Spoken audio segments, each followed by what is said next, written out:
Alright, yeah, welcome back to some more Magic Arena, and today we're going to be taking part in the Friday Night Magic at Home event, which is actually going to be Pauper, for those who don't know. This is essentially a format in Historic, actually, where you can only play cards that have been printed on Arena in the common slot. So today we're going to be playing a little bit of a faster deck, one that I like to call Hotline Ping, and it is essentially built around two cards that I really wanted to play with, to be honest. It's going to be Thermo Alchemist, a 2-mana 0/3 with Defender that deals 1 damage to each opponent, and whenever you cast an instant or sorcery, you untap Thermo Alchemist. We've got a hell of a lot of them, which we'll get to in a moment.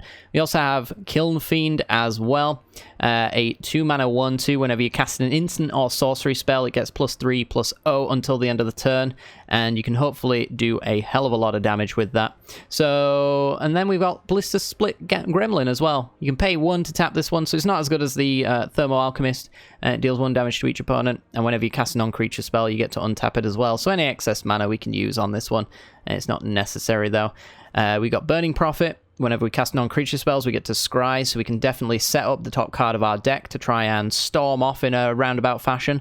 This deck is probably very all-in, and our opponent running removal could probably very much destroy us, but if we get left alone, we might be in a good enough spot. So let's talk about the instants and sorceries, shall we? We've got a fair few. We've got Crash Through and Warlord's Fury. Warlord's Fury being a sorcery that gives your creatures first strike until the end of the turn and draws a card for 1 red mana. And Crash Through does a similar effect, except for instead of first strike, it is Trample, which helps with the Kiln Fiend getting the pluses there. We also have 4 copies of Ryle to deal 1 damage to a creature we control, and then that creature gains Trample until the end of the turn, so another way that we can put the Trample on the Kiln Fiend and really do that excess amount of damage. Same thing goes for Burning Prophet, because that's also getting the +1/+0.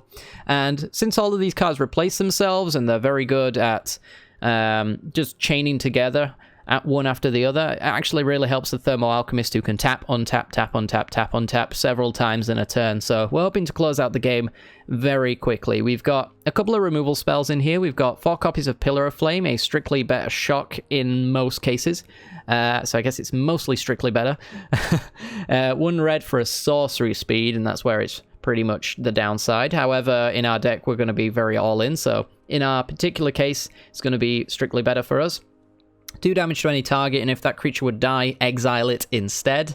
And then we've got 3 copies of Shock as well for the same effect, however, instant speed and not exiling. So, got 4 copies of Skewer the Critics. When we've got Spectacle triggered, which should be exceptionally easy with all the pingers we've got available. This costs 1 mana for a 3 damage to any target. And then 2 copies of Hungry Flames just to close it on out. I could go for 1 copy of Hungry Flames and a second Fling. You know what? For the sake of fun, we're going to add a second copy of Fling to the deck. I was going to get over and chat about this card.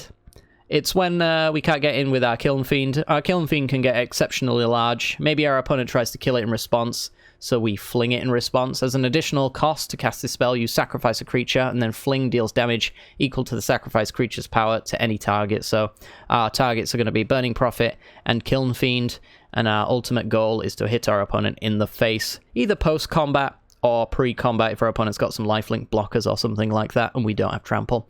But yeah, that's going to be the deck. I have no idea how well this is going to go. I haven't actually played in the event. The event is basically just for 2 rare ICRs, or 40 gems if you're me. So yeah, without further ado, let's get into the gameplay and we'll see how this deck does. This video is brought to you by the generous support of our wonderful patrons and channel members that you see here. If you'd like to support the channel and get access to cool content like sneak peeks, bonus videos, polls on future content, or access to a personal deck critique from myself every month, then hit the join button down below, or check out the Patreon link in the description. With all that said, let's get into the gameplay. Okay, we're in, and we've got Burning Prophet as our first card. It's not the best hand in the world, but I think we can keep this one. If we find either, like, Kiln Fiend or Thermo Alchemist, I think we're going to be pretty happy. Hey, look at that. Alright, so land go. Got Pillar of Flame for whatever our opponent's wanting to do. Remember, this is Pauper, so we don't see the usual stuff. And I think Sky Theater Strix just wants to get... maybe we actually go for a Thermo Alchemist first. Or even a Burning Prophet. Probably Burning Prophet first. And we'll Pillar of Flame the Sky Theater Strix later. Opponent goes for an opt. So they're going to do a similar thing to us in prowessy sense. It's going to get +1/+0. Ours is a little bit more focused on just being mono red and dealing quick, very sudden damage. Another opt for our opponents. So they tap out of dive down, which I think is at common. So we don't have to worry about that necessarily. They could have skewer the critics here, but they do not. Alright, so I think we're just going to go with a Pillar of Flame and we're going to scry. We want like a third land, I think, to set up Kiln Fiend. Yeah, I'll just put that to the bottom. And I think I'm even going to go with one of the Warlord's Furies to try and find that land for next turn. Or for now. Also very good. Alright, and we'll leave the rest. We'll hit our opponent for 3, and we'll pass the turn. We don't want to use all of our cantrips immediately. Thunder Drake gets a counter. Okay. Well, we can just Hungry Flames it. 3 and 2. And put that to the bottom. Again, we just want a land, I think. It might mean that this deck actually wants to be 19 lands. I've not tested it. 18 seemed fine with the sheer amount of cantrips and essentially curving out at 2 mana. Alright, we're going to go with Kiln Fiend. And from here, we do want the Trample. So I think I'm going to go with the First Strike to get a Scry going. And yep, a land's fine by me. Play the lands, and we'll just get in. So we could play 2 Thermo Alchemists next turn if our opponent doesn't kill the Kiln Fiend. Otherwise, we've got a Trample and a First Strike to really push through our opponent's stuff. And a Blister Split Gremlin. I think we're going for it. I think we're going First Strike, Scry, and +3/+0. We're just going to try and chain together spells, so now we don't want to have any of the lands. Although, of course, they do kind of allow us to keep chaining together in theory. So now they have Trample. And that's a Fling. That'll do it. Okay, so we get on in. Our opponent will block the Burning Prophet. Or not. They'll go to 2, and they'll get Hotline Flinged. Woo! And yep, whatever. Take 7. Alright. First game down. Seems okay. I actually think maybe we want to go up a land. So I'm going to make a little bit of a tweak. And I think I'll cut... I don't know. Maybe a Hungry Flames would actually be probably better. And as we predicted, 20 gems. Yeah, I'll go up a land and I'll go down a Hungry Flames. If you want to check the deck list down below, it's going to be the most up-to-date version. But I think 19 lands is probably ideal, even though we can, you know, cantrip into them. We probably don't want to be doing that necessarily until after we've got something to play off of. But yeah, let's go for the next game.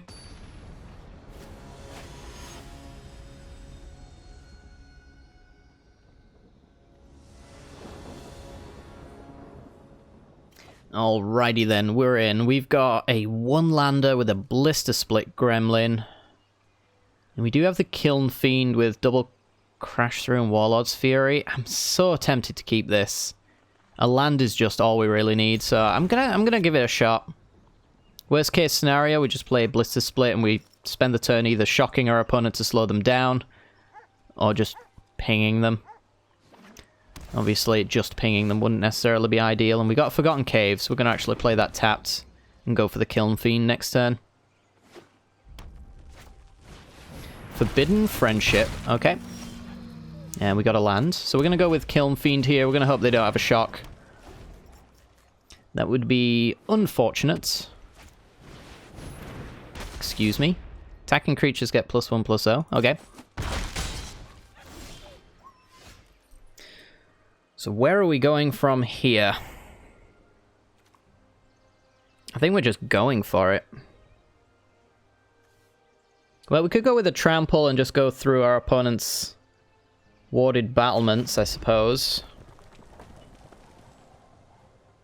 Or should I play 3 spells here? That's +9, so we're hitting our opponent for 10 off 3 spells. It's not the worst. With Trample as well. Ooh, there's Skewer the Critics. So actually, we could do shock our opponent, skewer the battlements. That's also not bad. I think an X3 is kind of annoying. And we can take our opponent down to 8 here. There we go. It's not the worst. We're going to need another trample effect like Ryle. Or the one we just cast, Crash Through. Alright.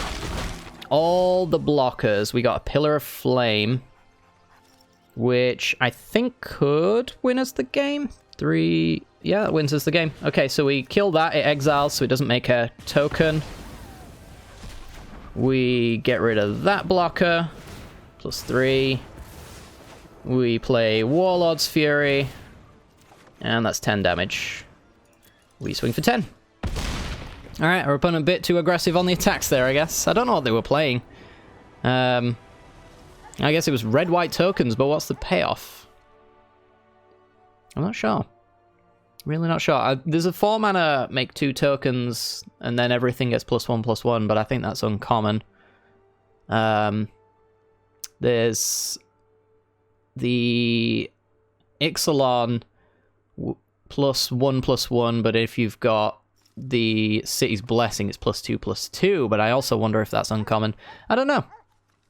I guess they were just trying to go wide and then use things like Warded Battlements to pump them up a little bit and hope that's good enough, which, in this case, it could have been. If they'd have been a little bit more sensible, I think, with their attacks, they could have blocked my Kiln Fiend just fine. But then again, instead of Warlord's Fury, I would have had a Shock, so they'd have had to hold back 2 extra blockers, I guess, in order to stop us there. Which, that's probably unreasonable for them, to be fair, if they want to actually try and win. But, yeah, let's go to the next game.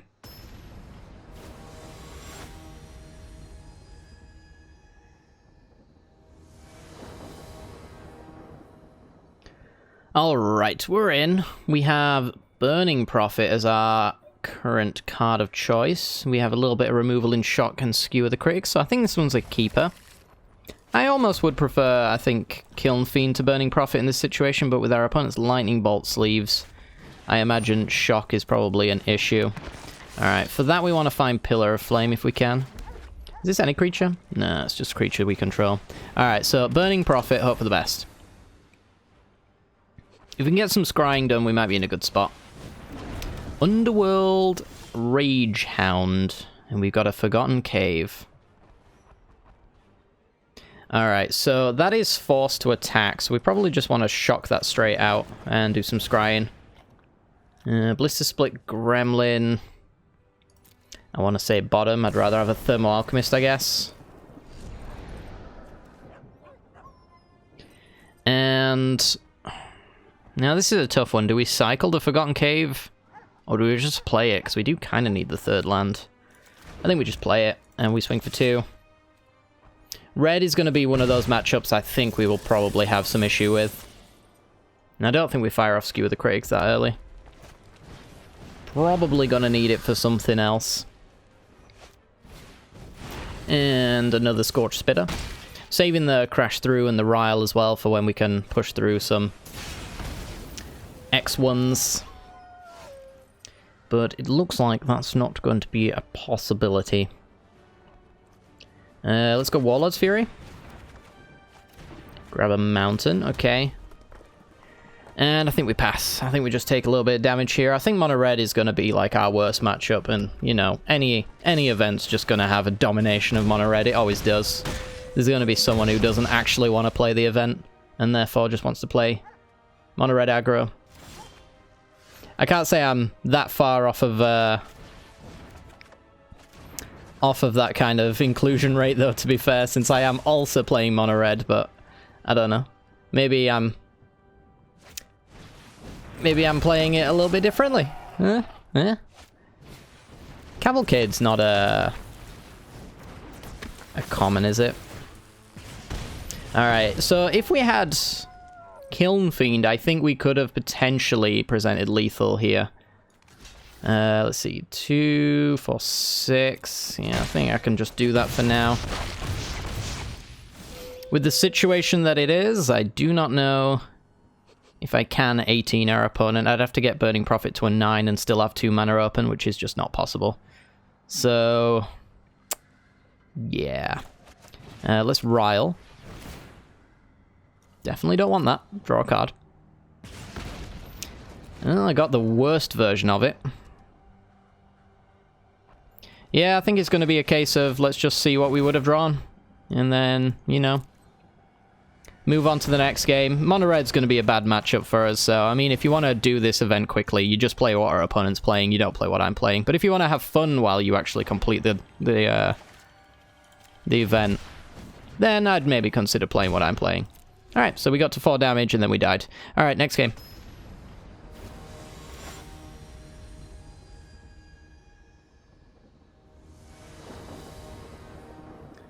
Okay, let's see. We've got Thermo Alchemist for the first time in forever, and I think we're going to keep this one, actually. It's got lots of removal, which is kind of what you want with Thermo Alchemist, I would say. Tap land to lead would be nice, I guess, to hold up and shock, but I think any spell that we can, you know, maintain until after Thermo Alchemist comes down is just fine by me as well. Alright, so I think Alchemist should be pretty safe. Scorching Dragonfire, I'm pretty sure, is a common that our opponent could have. They've got 7 dwarves instead. Alright, so what we're going to do is we're going to ping our opponent. We're going to Pillar of Flame the 7 dwarves. We're going to ping our opponent.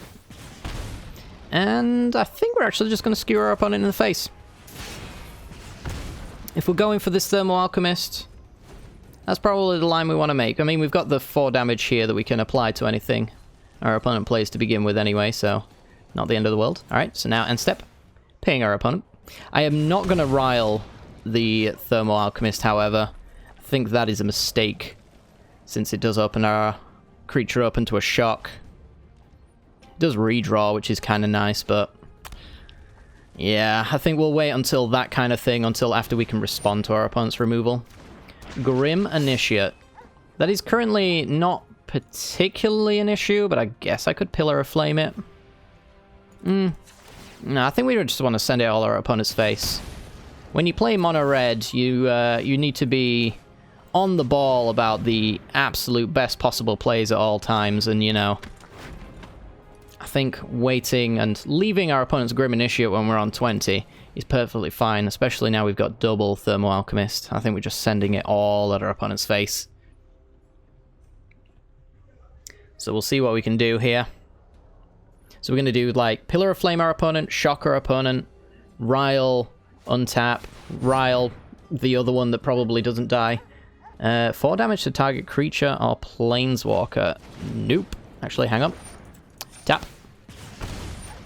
Nope. Good game. Alright, cool. So we've lost to mono red, and then we beat mono red in half the time it took us to lose to mono red, so I guess there is a hand that you can take that beats this deck, and it's going to be the Thermo Alchemist ones, because, you know, X3s are notoriously hard to defeat in mono red when it comes to Pauper, at least, since Pillar of Flame and Shock are kind of their premium removal, with Skewer the Critics being their 3 damage primary spell that requires them to have dealt damage first, which is a little bit difficult through 0-3s. But yeah. Solid stuff. Definitely got time with one more game. These have been very fast.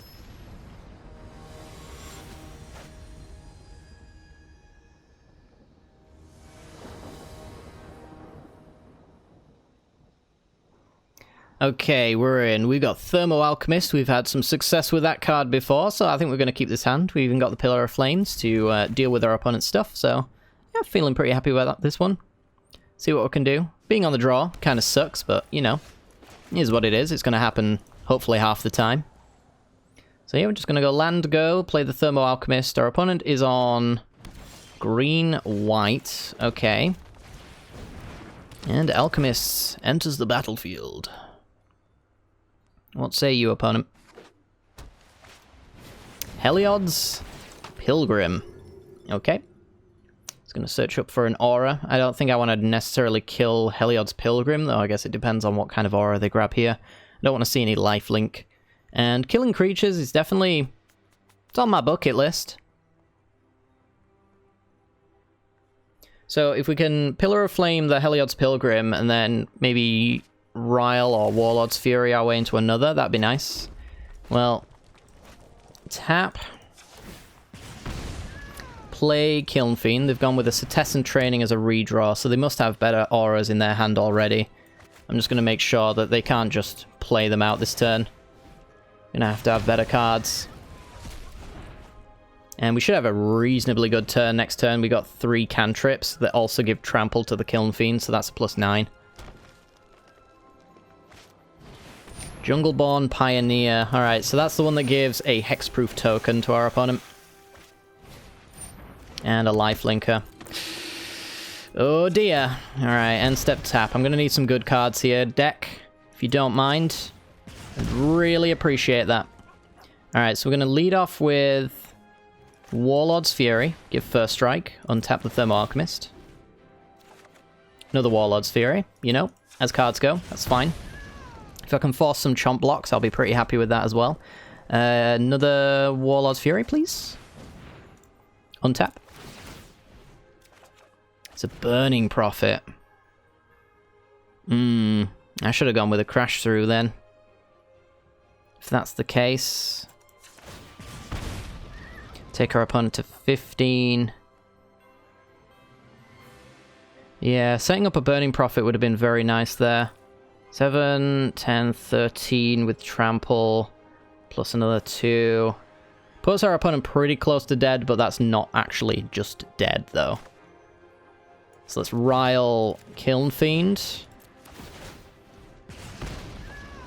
Yeah, that's an oof kind of draw right there.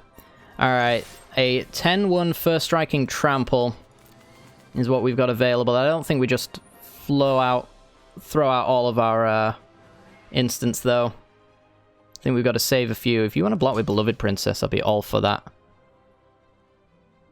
Losing the lifelink card seems like a bad idea to me.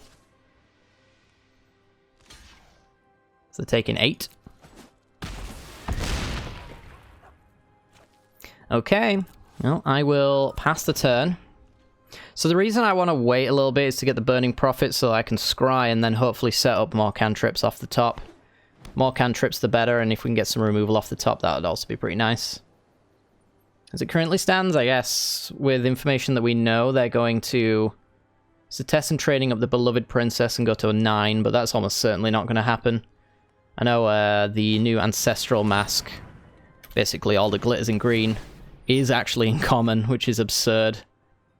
So if we see that, we probably lose.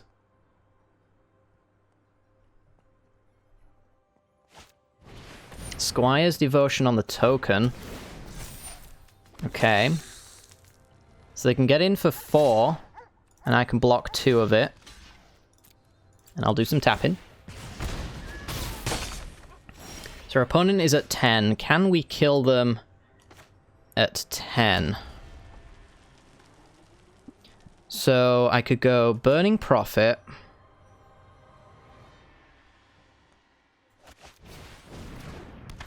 Burning Prophet, tap Thermo Alchemist.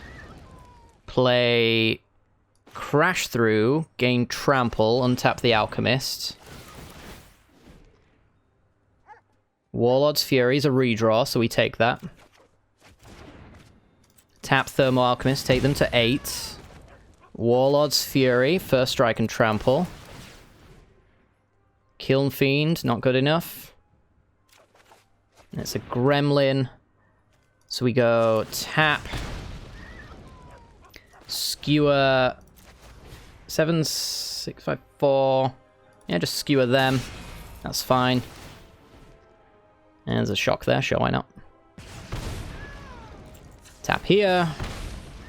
Swing for 10 with trample. Our opponent goes to a 4 and then takes 10.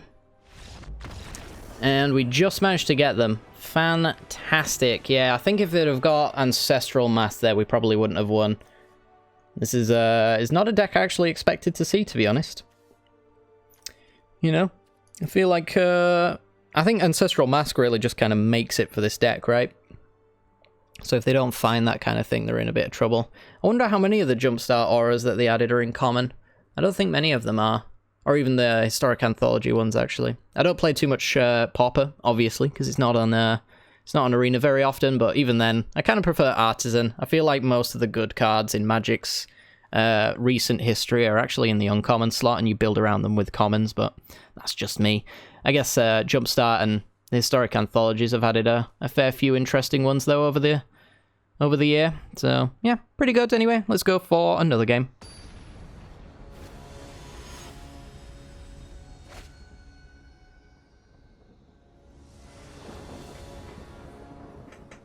Okay, then, we're in, and is this the nut draw? I think if this was a crash through, this would be the nut draw. I'm gonna keep it, though. I mean, virtually the nut draw is definitely a keepable 7. Our opponent is playing Ginger Brew. Okay, so it's maybe the green-white auras list that we've seen several times, more than mono-red, actually, which surprises me. Healer's Hawk, okay. So I was considering maybe going for the Mountain into Pillar of Flame, but I wasn't entirely sure whether or not I wanted to take the turn away from going after a Thermal Alchemist in order to just kill a Ginger Brew. I think I made the right call, because Healer's Hawk is definitely the card we want to kill more. Transcendent Envoy, yeah. Definitely green-white auras. And Cetessan Training, yeah. Okay, so we're going to Pillar of Flame the Healer's Hawk. We're going to hope for a land drop so we can play Kill and Fiend as well, I guess.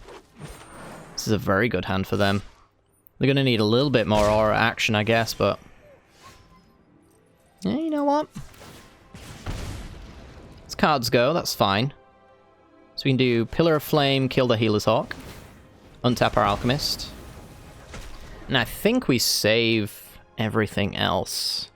I do very much need a land drop, though. So maybe I use one Warlord's Fury. So tap my Alchemists. Really need that land drop. Oh, he's good at Magic the Gathering. Do we kill the Transcendent Envoy? Now I kind of think that we do. Pillar of Flame the Envoy.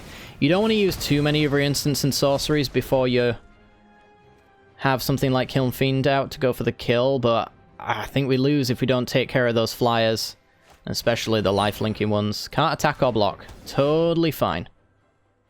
You might feel a little bit sad that you use that on an Alchemist and not a Kiln Fiend, since Kiln Fiend probably will kill you before the Alchemist could. Alright, so Kiln Fiend. Do we cycle or play the Forgotten Cave? I think we cycle it. I think next turn I'm going to be using all of these, and that's a draw 2, and I could probably make my 4th land drop off of that, and I won't even need to. I'll have the 3rd lands to play all of this, and that's like 12 points of damage. Eh, you know what? That's not bad. Okay, so pass the turn. No pacifism on Kiln Fiend, and then we're going to do an exceptional amount of damage here. You meanie. Oh, no. That has to have been a top deck. I don't believe that you just had that in your hand all this time. Do not believe it for 1 second. We're at 10 and we can't block. Right, now then. We have no way of removing that. We can still use it as a fling target. That's technically an option for us. Oh, my mouse has died. Hang on. Yep. Grab the wire of not long enough and therefore annoys me. That's its full name. Middle name and all. I think we pass. We try and hit our opponents with a shock when they go for an aura play. Transcendent Envoy. We also just killed that instead as well, given the option. So, take 3. We're also taking more damage than we're dealing, which is not ideal. So, keeping their creatures in check is definitely on my list of to-dos. So we're going to have to go after the shock. They don't have white for Karamitra's Blessing. Oh, that second pacifism, man. I was so happy for the Alchemist getting pacified, and then the second one after that was just absolute daggers. Okay, Burning Prophet's very good. Burning Prophet can block. It can find our Fling, which is a 2 of in the deck. It's a 4% chance, but we do get to scry and see 2 cards. Are you kidding me? Really? Wow. Sasio, are you part of the Magic Pro League? You are so good at Magic. If you're not, you could take on the pros, bro. Draws like that, who could beat them? Look, I mean, this is why I'm not on the Pro Tour. Okay, let's see. How do we get out of this? We tap Alchemist. 13. Warlord's Fury, untap, do a bit of scrying. I guess we just, like, kill all their stuff and ping them. Let's just bottom Warlord's Fury. If it doesn't, like, deal direct damage, I'm probably not interested. Ryle. Tap. We'll use Ryle. Doesn't matter where we place it. Untap the Alchemist. Definitely don't want that. Yeah, I'm definitely not that good at Magic the Gathering. I think we're just going all in because we're definitely going to die next turn, if not right now. Since our opponent can just aura off the top and win that way. There's nothing I can actually do about that, so... Crash through. Untap Thermo Alchemist. Scry a dead card to the bottom. Oh.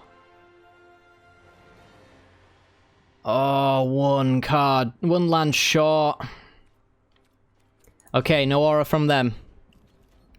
No aura from them, and then I think we can win. No pump spell, no aura. Even tap out, because Ginger Brute... Ginger Brute has to sack to tap to gain life. Cool, cool, cool. No! Why? Why? It's exactly lethal. Oh my god, Sasio, join the Pro Tour. Seriously, you are so good. Unbeatable. I could play against them a million times, and I guarantee they would draw better than I would every single time. Those were absurd. Absurd draws. Okay, let's go for another game.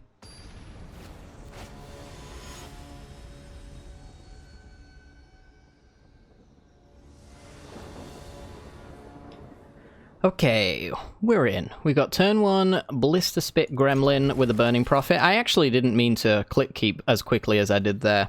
The way that my mouse is currently positioned with a cable hanging out of it, it was actually my left hand click the mouse even though I'm right-handed. So, think on that for a moment. We're just going to go with the Burning Prophet and then hit our opponent with a Blister Spit Gremlin here. Pass the turn.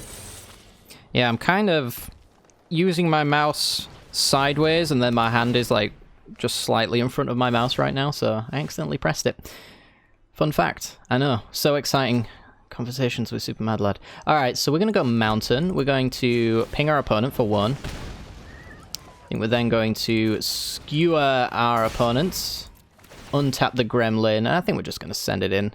Ooh. Yes? I want to say I love that card.